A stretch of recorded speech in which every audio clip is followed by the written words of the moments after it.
Today, and I know you have another amazing guest. I'm rocking and rolling. I hope you guys are as well. My guest is Mike Jezoshek. He is a longtime member of my Taxmaster Network group, contributor to our discussions, and he's taken his practice in a little different direction, which I want to talk about today because he's offering a very different value proposition than what most CPAs do. Mike, let's just jump on into it. Why don't you tell us a little bit about yourself, who you are, how you got where you are now, and why you're different from everybody else. Yeah, Ed, thanks for having me and super excited to be here. And yeah, I have kind of a unique journey. Accounting was really my backup plan. And so I started in being an entrepreneur at a young age. Started my first company at the age of 14 and was Same, in, same. yeah, so I was in online marketing actually. And so Okay. it was kind of a unique realm of online marketing where we would do, I would sell like ebooks on eBay and we would Hmm. do some type of affiliate type work. And so that's how I got started and went to college, sold that company at the age of 18 for a big $7,000. I still have that business sale on my walls. It was exciting at the time, but Uh-huh. went on to bigger and better things and was in a partnership with an online affiliate marketing company and was going to school because my parents said, "When are you ever going to get a real job?" And I was like, "Well, I guess I'll go to school." And accounting would interest me just because I knew it was a good backup plan. I knew that it paid well, it had a good career, and could go a lot of places. So I went to school, was running this affiliate company, online marketing company, while I was going to school for accounting. Ended up going to school for accounting, graduating, got the CPA, and was running the finance side of our business. And at this time, we had seven of us as partners in this company. And we were all really good at different things in the company, which was good, but also bad because we were trying to pull one company into seven different directions. Okay. And Sure. so at that time, we decided that it was time to break up and kind of all do our own different things. And so that was back in 2013. I decided to start a cloud-based accounting firm. And now, obviously, that's very common and Hmm. very normal nowadays. But back in 2013, cloud-based accounting firm wasn't that common. Now, the Sounds only pretty difference is, exotic. yeah, and the only difference is the industry that I came from was all younger generation. We all Hmm. worked virtually, and so that was my first target audience was to say how I know this industry well. That's the only thing I've ever done. I've done the finance in it, and so that was kind of my target audience. So that moving to a cloud wasn't that, I guess, crazy back then because most of our audience that's the way they expected to work. Hmm. Um, so started a cloud-based accounting bookkeeping, didn't do any tax work, referred all the tax work out and would just do accounting type work and really fell into an issue. And this is really how we first connected, Ed, and how I've been around for so long is really found into an issue where clients would come to us and say, Mike, I'm paying way too much in tax. How do I fix this? And, say, well, let's go talk to the accountant that we referred them to, right? And we talk to them and they'd say, well, it depends. And I can't really give you an answer to this or that. And so really got frustrated because I couldn't find anybody good to that helped them out on the tax planning side. Yeah, they were fine at tax prep and filing, but they just couldn't help them out on the tax planning side. And so made a decision about 3 years into that company and saying, hey, I guess we're going to have to do tax ourselves. And so we started doing tax prep, tax planning, along with the help of your program. And that was quite a journey because I've never done a tax return before. I didn't do it other than my own or the companies that I was, managing the finance for. I Right. didn't do anybody else's tax returns before. And so that was quite a learning curve kind of diving into that. Sure. Um, So for starters, what makes you different is you are an entrepreneur who became a CPA. You're not a CPA working with entrepreneurs. So you have that abundance mindset. Selling a business at age 18. Yeah, the $7,000 might not be much, but how many other 18-year-olds did you ever meet in your life who had a successful business exit? Got to believe that number is zero. So it's a very different focus. You didn't decide that you were going to be an accountant. As an entrepreneur, you saw a need in the marketplace and realized you could fill it. yeah, exactly. And so when we first started that accounting firm, I had a partner, and one of the partners from the marketing company that we came from came with me to start this accounting firm. And they were really good. They were not an accountant, didn't know the tax side, accounting side at all, but they were software developers. And so when we started this cloud-based accounting firm, we said, let's start a project management system for cloud-based accounting software or accounting firms, because there really wasn't much out there. There was project management software out there, but nothing specific to accountants. And so we had kind of this two business where we had an accounting firm and then we had a software company that we were starting at that time. And when we started this software company, like I said, there was nothing on the market. It took us about 3.5 years to build what I would call the perfect cloud-based accounting project management system. But at that time, there was 5 competitors on the market, all venture-backed, and tons of funding around. So we kind of let that company just go because there was no ability for us to penetrate the market with bootstrapped and where we were at in that business. So that kind of leads me a little bit to where we came from now. So started this firm in 2013, got into tax planning about 3 years later, and started a podcast about 8 years ago because I noticed that there was a lot of business owners that didn't know the strategies that were available to them. And so I thought a podcast would be a great way for us to kind of a multi approach. One, we could reach audience that we're not already reaching, but 2, we could talk about topics that I talk about with our clients. And so let's look at like a home office, for an example. I might be talking to a client about the home office deduction, but now I can not only talk to them about it, I can share a blog post that we did on it, and I can share a podcast episode and a video that we did on it. And it helps kind of drive home that fact for not only our client base, but then obviously anybody else that is listening to that can learn as well. And so that podcast started by accident, by the way. I was not a podcast guy. Someone on our team said, I had a couple of like YouTube videos up, and someone on our team said, why don't you start a podcast? So I don't know anything about podcasts. So we took 5 videos from the YouTube channel and put them on a podcast platform and did nothing. And about 6 months later, you just called it a podcast. Yep, a small business tax savings podcast with 5 videos that we took the audio version of them, obviously. And about 6 months later, I had like kind of randomly once a week, someone say, hey, I love your podcast. How do we work together? And I had no clue what they were talking about. And eventually I was like, wait, people are watching. That's something we did 6 months ago. And that was just that kind of aha moment of saying, okay, we got to do this every week now. And so for about 8 years now, have been doing a podcast every single week, kind of picking tax strategies and just blatantly talking through them, what's necessary to implement them. And most of what we talk about, I kind of break tax strategies into core strategies and advanced strategies. And this type of stuff, but most of what we talk about is what I call core strategies. These are going to be those ones that are not like a solar strategy or a charitable donation strategy. These are things like the home office, S corporation, hiring your kids, things that are any business, any size can implement. And that's just because it's easier to talk about, easier to walk through. Right. I call those Main Street strategies. Yep, exactly. And so what I realized when I was talking to business owners about these types of strategies is that different CPAs would make it sound so complicated. Like, I need to know all this in order to be able to help you hire your kids. And what I realize is that, when I talk about a tax strategy, 90% of that strategy is the same for every single person. So hiring your kids, how to do it, what do you have to do it correctly? How do you dot your I's, cross your T's? How do you do all that correctly? Is 90% the same for everybody. And then there's that last 10%. So a plumber's going to hire their kid one way, and a consultant's going to hire their kid a different way, or someone with an 8-year-old's going to hire it differently than someone with a 15-year-old. And so the point of our podcast was saying, how do we, instead of just putting fluff out there, like, oh, go hire your kids, get a tax deduction, pay no tax on it, and it's all flowers and roses. We said, no, let's get into the details, but let's get people 90% of the way there. So let's get people to that 90% of here's what you need to know. Now you're going to need to take that and tweak it for your specific scenario, but at least we're getting you 90% of the way there. Instead of you going to your accountant and saying, how do I hire my kids? And they say, well, it depends, and try to deflect and, push you away from it. Right.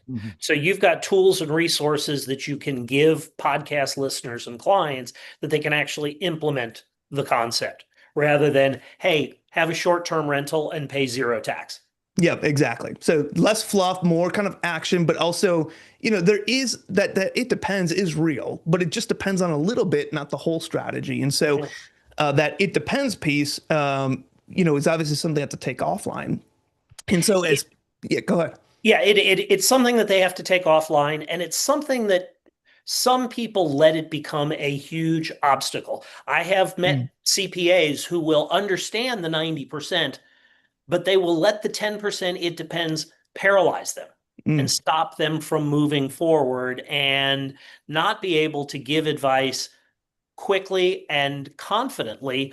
Uh, hiring your kids is not audit bait, and you don't need to know 100 possible outcomes Yeah. before you start presenting it to the 90 people who aren't going to have the oddball situations. Yeah, absolutely. And so, we started out saying, because we would get people that say, hey, I don't want to become an accounting client of yours, but I do love what you're talking about. I need a little bit more help. Mhm. And so we built kind of an entry level package to our accounting firm. And obviously, the goal of all this was to lead people to our accounting firm. But we built a package where we called it kind of like a training program. At that point in Right. time, it was called our minimization program. This is Where Tax Elm. no, this was before tax elm. So Okay, because Tax Elm I definitely want to talk about because that's a very different, very innovative approach. yeah. So we built out this training program and where we would provide templates, downloads, everything to take that 90% and go the last leg. Mhm. And people would come in there and they'd say, Mike, there's hundreds of strategies in here. I don't know what's relevant to me.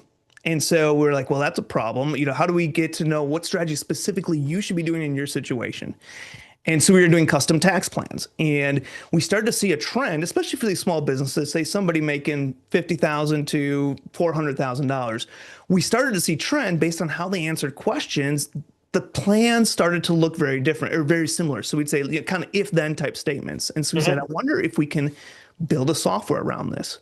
And so that's where TaxSum was born. It was basically our tax minimization program, but saying, okay, how do we step it up a little bit? How do we use software to help enhance Right. this training program that we have into a real product, into a real life service? And so in 2021, I sold the majority stake in my accounting firm and went full time in the podcasting as well as this software, which has now been around for 2 years. Mhm. So tell me about Tax Elm. Tell me about how it works. Tell me why you've priced it as a subscription and how you're using Tax Elm to save people money without doing their taxes. You've Yeah. achieved the dream of so many CPAs that I've worked with. Boy, I just want to help people save money, but I don't want to touch another damn tax return ever again. You seem to have gotten closer to that platonic ideal than most. That's what I want to focus on. Yeah, so TaxM, what do we do? Basically, it is a few different features that we have inside of it. The first, there's kind of a software piece to it, and then there is a human element to it as well. So the software piece is where we build out a tax plan. So someone comes in, they enter all their information in, how many kids they have, all their income, all their types of investments, everything that they have. They enter the information into the software, and then it will spit out kind of a plan of what strategies are relevant to them specifically. And so that's what we were paying, charging people, $5,000, whatever it is, to build out these plans. That's what it does. And then the Mhm. next piece of that is that for each strategy that comes out, so let's say it's a home office deduction, it's hiring our kids, whatever it might be. For each strategy that comes out, we have what we call an implementation module. And that Okay. implementation module, step by step, tells them exactly what they need to do. So if it's hiring your kids example, step one, determine what type of jobs your kids want to do. Step two, find reasonable rates for them to do. Step three, create a timesheet. It walks them through step by step that full Mhm. implementation process. So Right. that's our The stuff that you don't get on TikTok or Instagram. exactly. Yep. So that is our tax plan and implementation modules. We then have something we call an Ask a Pro. And so Ask a Pro is unlimited access to our team to ask questions. So they're implementing something, they run into a roadblock, they don't know what to do. They have unlimited messaging access to our team. They can't call us, they can't, direct message us. It's a messaging app built within the software that they send a message within 24 hours, we respond to them. So that's a human aspect to the offering.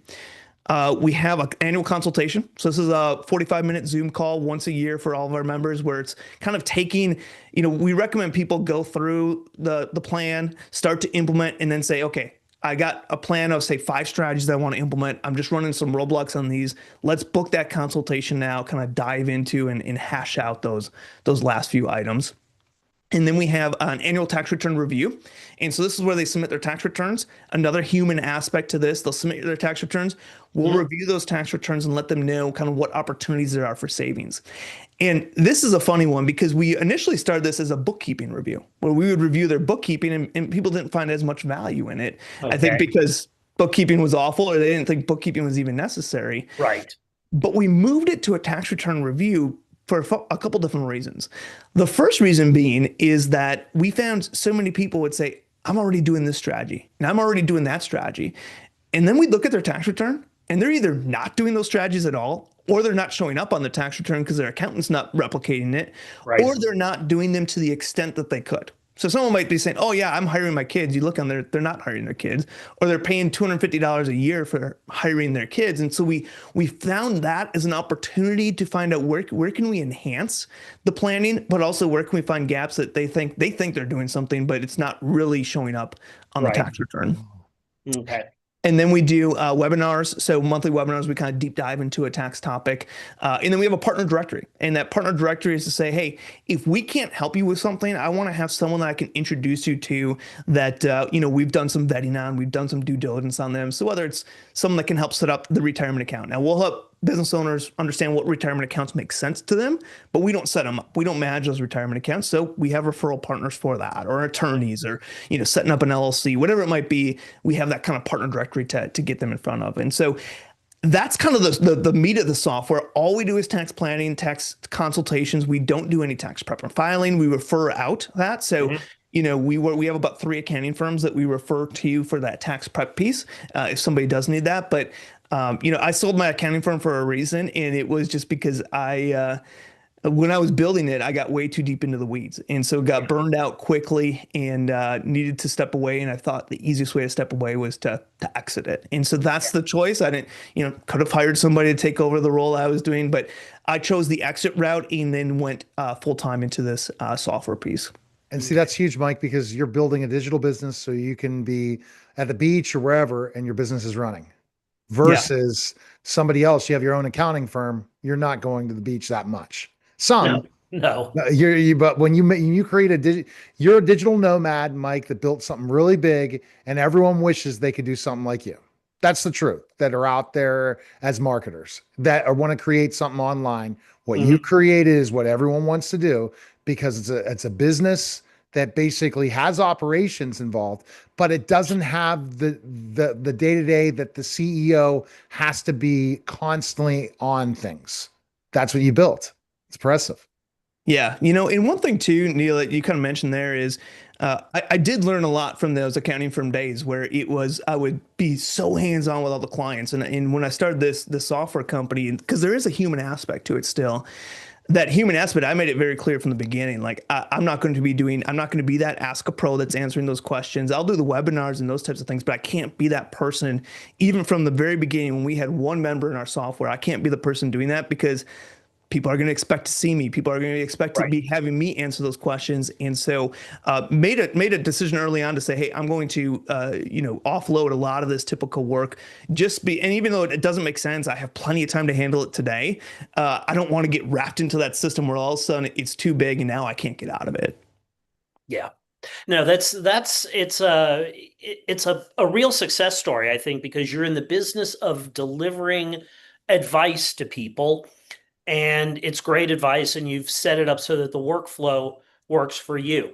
Couple of more specific questions. One, since you're not doing the tax return, you mentioned you've got 3 accounting firms that you will refer clients to for the tax preparation. Are you working with clients who just come in and, oh, my CPA is fully depreciated, Frank, and he's who I've been working with for 20 years. I'm going to continue working with him, and you're going to look over his shoulder. How does that work? Does that work well? Do you find that fully depreciated Frank gets in the way with your clients, resists your suggestions? How do you handle those inevitable conflicts? I've done great tax plans earlier in my career, handed them to the client and said, you and your CPA go knock yourselves out, and the CPA doesn't do that. So, Mhm. what's your experience been with accountants who aren't under your umbrella? Yeah, no, that's definitely a tough part. And, I would say in a perfect world, we would have the tax prep wrapped into our software, but something that I don't want to go down that route. But uh, yes, we've run into that issues with every strategy. Once somebody has completed the implementation module, they'll get a report, and that report will tell them what we have instructed them to do and what they have implemented as far as documentation, dotting their I's, crossing their T's. And then it also has a next steps report. And that next steps report kind of informs the accountant, their CPA, or if they're self-preparing, informs them on what they need to do. So let's say it's a hiring their kids. It kind of tells where does this go on the Schedule C, or where does this go on the tax return, or if it's an Augusta rule, what type of documentation is needed? Is 1099 to go out? Where do you report this? How do you clear it out? All those different things go into that report. And so yes, there is situations where that helps the CPA that maybe has no clue what's going on. They're just a good tax preparer, but don't really know any of this strategy stuff. It helps them at least be able to implement that process. But there is pushback, and it's not honestly something we've run into a ton. But I would say maybe 10% of our member base will get a comment at some point in time in their membership that says, "My accountant's pushing back on this. What information can you provide?" At that point in time, we just kind of explain to them. We provide what we have. We'll explain tax code, as well as the clear documentation on, hey, as long as you're doing this correctly, your accountant can feel safe based on tax code X, Y, and Z. So we try to provide the tax code that helps back it up, but also be very clear to the member on what they need to be talking to their accountant about. Because if you go to a CPA and say, "Hey, I'm just writing myself a check to my kids for $15,000, it's the standard deduction, so I'm just going to take a $15,000 check to them and get a deduction for it," the CPA is going to throw his hands in the air and say, "That's garbage, that's fraud, you can't do that." But if you go to the CPA and say, "Hey, little Susie has been doing X, 5 hours a week of work, and I'm paying her this amount that I found," and giving her all these documentation, the CPA is going to be much more adaptive to accept that. And so there is that communication area where the members need to take what they have learned and what we've instructed them to do and make sure that they're very clearly taking that to account in that way. So is there pushback? Absolutely. But we have found that with that practice, when there is pushback, at least from our knowledge, now we're not the one talking to the CPA. So I don't know if after we instruct them how to talk to their CPA about it, don't necessarily know what happens, but we've never had really kind of a back and forth conversation with members saying, "Oh, they still don't accept that." Usually we kind of tell them how to approach it and they take it from there. Mm-hmm. Okay. Are there any specific strategies where you see more pushback or where you see them not being implemented properly? Yeah, I would say so. Like I said, we talked about, I have what we call core strategies. I think you called it Main Street business strategies or whatever it might be, and then advanced strategies. And so advanced strategies, we definitely talk about within our software, and we recommend them. We bring partners on that talk about those advanced strategies. These are ones that are reserved for, $500,000 or more in income. A lot of what you guys talk about here on the podcast is, I'm a listener as well. A lot of those advanced strategies, I would say that's where a lot of the kickback starts to come, because obviously those are accountants are afraid of their own shadow. In those types of strategies tend to scare accountants more than others. But if I look at the core, so take those out and let's look at the core strategies. I would say Augusta rule is one that accountants are typically pushing back on. A little bit of a hiring the kids and what the process of hiring the kids looks like is one that gets pushed back on. Those are kind of the main ones. I'm not finding like home office. I don't find accountants that are fighting with that, but that's kind of the main structure for it. Other times we talk about, like best entity structure setup. So we'll talk about, having kind of an S corp holding company. If you own multiple businesses, have an S corp and have partnerships that your S corp owns and kind of flowing through there. There's a lot of times that's not necessarily that the CPA is pushing back, but the CPA just doesn't understand. And so we're having to kind of explain that structure to them or to the client who can then explain it to them. And so we're running through those growing pains, of course. And, I still consider us a startup. We've only been around for 2 years. We started with what I call an MVP. We built the software in about 6 months, launched it, and just have continued to enhance it after that. Kind of our next development is how do we build in a structure where we can bring team members into this as well. So where their CPA could have some access into the software, where we could be helping them out in different ways. And if the CPA wanted to refer people, that's an opportunity as well. Do you see other strategic partnerships with your software with other people that are doing certain things in tax? Yeah, absolutely. So we're continuing to evaluate and adapt in that area. And so, right now we built the software for business owners. That was my intention goal. That is my sole provider of that. What I realized is that from my audience on the podcast, that's what leads a lot of the audience that we have, is that although business owners make up a vast majority of that, say 80% of my listeners, 20% are other CPAs, financial advisors, bookkeepers, other people in those areas. And so as we were building out TaxHelm, we got business owners that started to join us, but we also got a lot of those financial advisors that say, hey, I love this, but how do I use this for my clients? And Right. that's the piece right now where we're saying, okay, there's an opportunity there. That wasn't our initial intentions. That's not what we built this for. And I don't think it's our long-term, what we intend for this software to be for. But is there a way that we can help fill that gap? And so we're starting to explore, what does that look like to have sort of an advisor portal in the software where an advisor can have access to it, they can add clients to it, they can be that middle person that's kind of managing the software and then directing their client from the software. And so that is what we're in the development phase of right now, what that looks like. And that will create another journey to go down, and more issues that arise from that piece and everything else. But that's kind of our next steps, is in that area. Sure. And I found that financial advisors in many cases can be more fun to work with than CPAs, simply because they are more proactive. And, I don't want my podcast to be bashing CPAs. I've worked with CPAs for 20 years. Some of them are great. Some of them just are a little harder to get moving in gear and harder to work with. It's that inherent cautiousness that sometimes you can be too cautious and too slow. Yeah, it's kind of funny because you have two ends of the spectrum. You have financial advisors who I feel like have no caution, and then you have None CPAs who are too whatsoever. cautious. And so Right. it's Right. kind of bridging that gap to say, how do we move the Mhm. CPAs up a little bit, and how do we move the financial Right. advisors down? There are, yeah, there are two kinds of people in the world. There are look before you leap people, that's the CPAs, and there are he who hesitates is lost people. Those are the financial advisors. And the truth is usually somewhere in between. Yeah, Hmm. yeah, exactly. Yeah, I mean, I've run into CPAs. I will never forget. I was exhibiting at a conference. I believe it was the National Association of Tax Preparers annual conference, maybe in Baltimore in like 2006. Running into a CPA who said, "I don't believe in S corporations. I don't put my clients in S corporations because I think that Congress thinks they're abusive, and I think Congress is going to shut them down." And here we are 20 years later.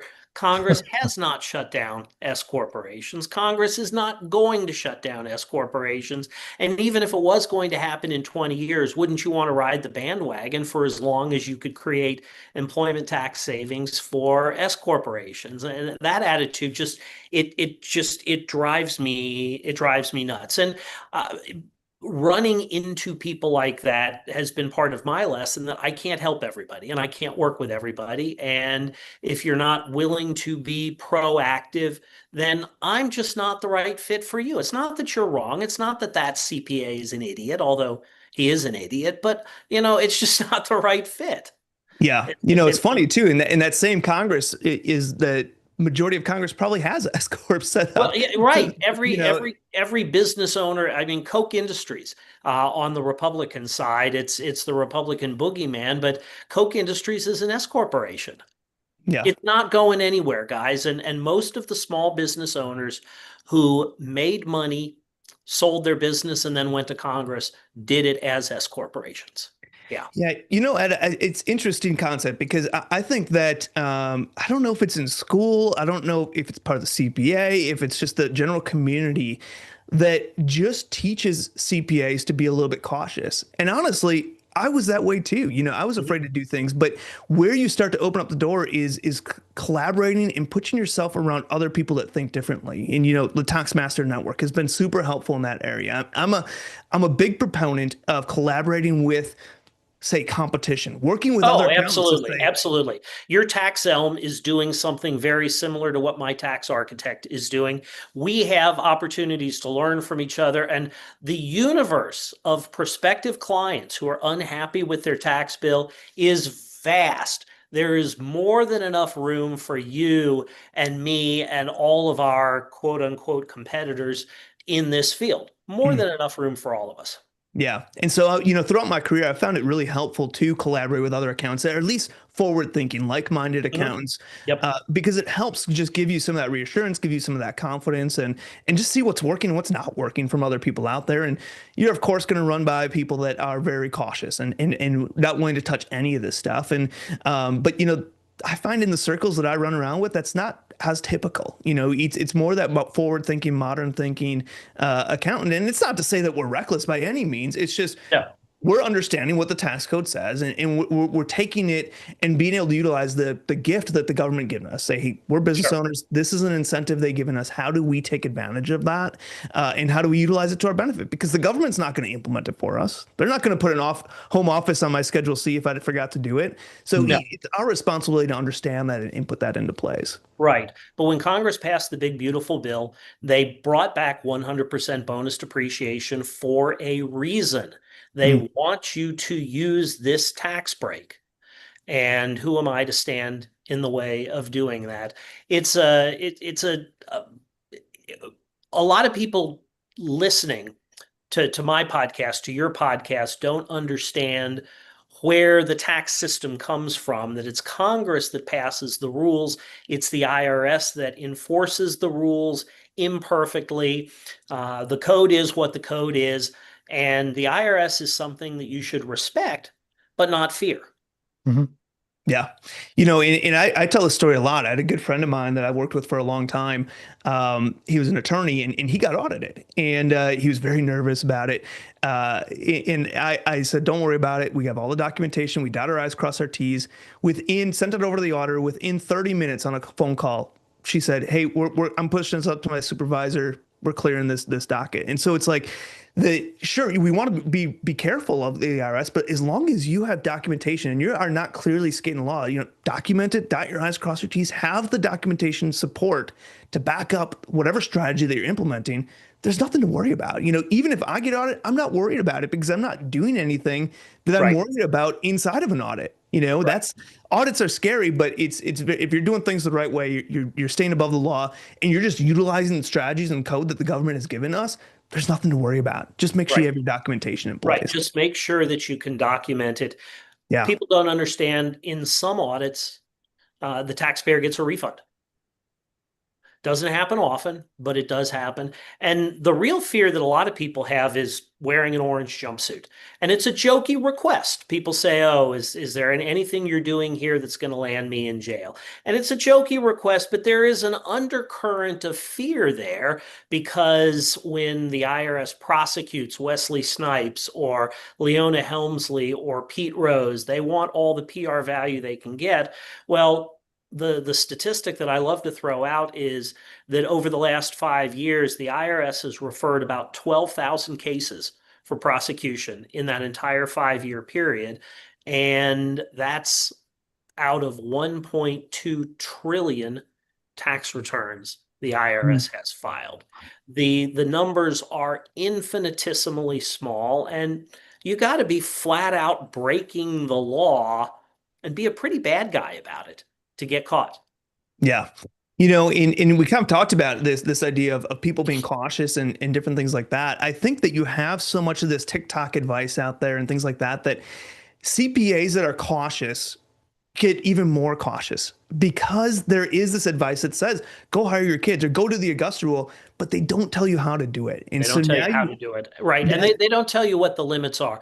I'm thinking of videos where someone who holds themselves out as a tax expert says that short-term rentals are how you can reduce your tax to zero. Well, the numbers really don't pencil out in mm, most cases, even with the bonus depreciation.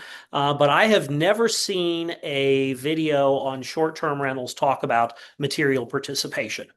And that's really important. And if you're not the yeah. one who's cleaning your Airbnb, if you're outsourcing it to a housekeeping service, you're probably not going to meet the material participation rules and you're not going to get your tax deduction.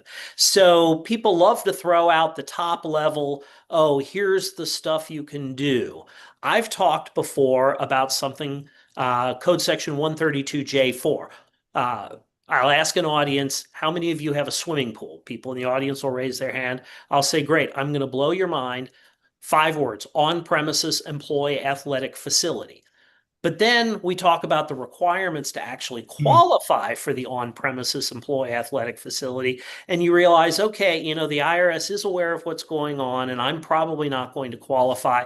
The headline is fun, but the reality is where your deductions live and die. It's the dotting the I's, crossing the T's. It's the 10% of documenting. Okay, you can't just write a check for the standard deduction amount at the end of the year to your 12-year-old and Yeah. call it good. You've got to say, okay, how much is my 12-year-old working for me? What is she doing?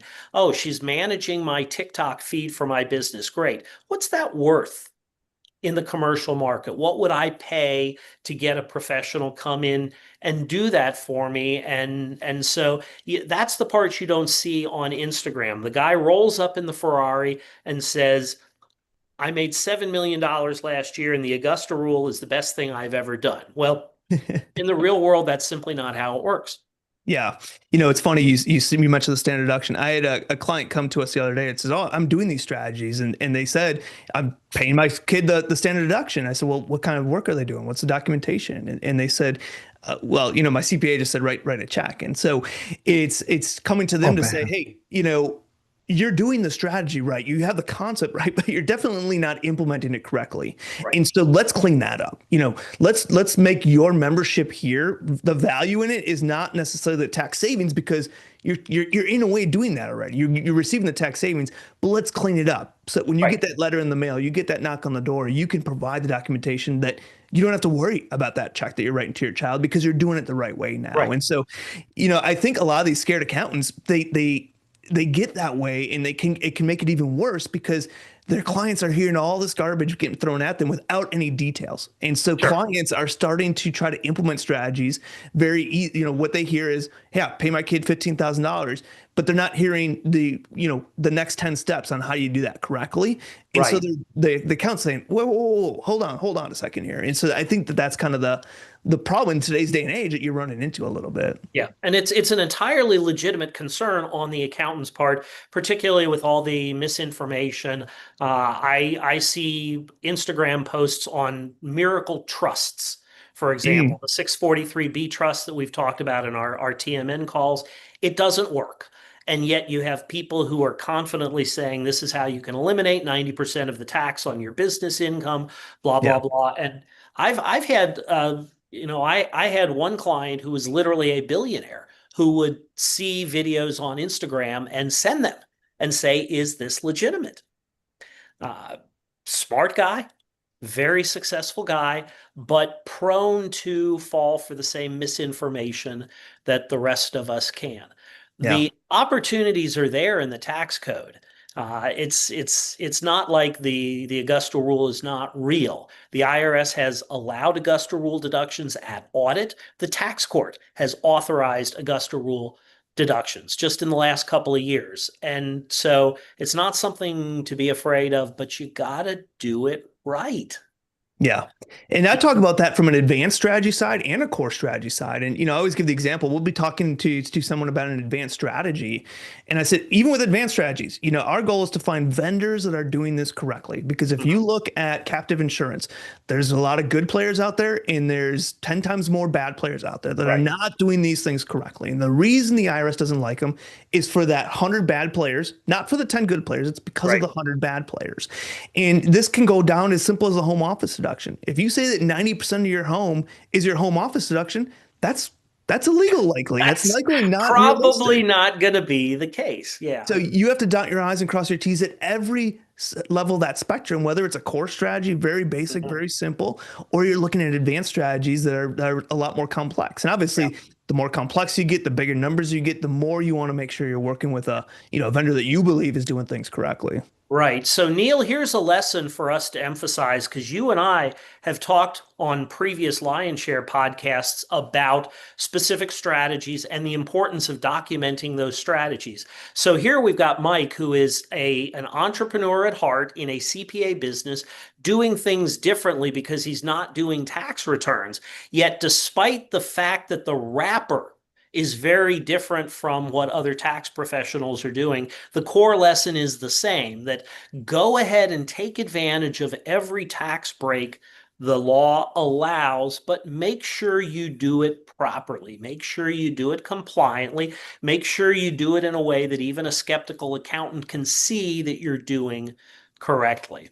All right, one more question for you, Mike, before we close out today. Do you have a favorite tax strategy that you teach people? Is there something that's particularly valuable for you lately or that's resonating with people?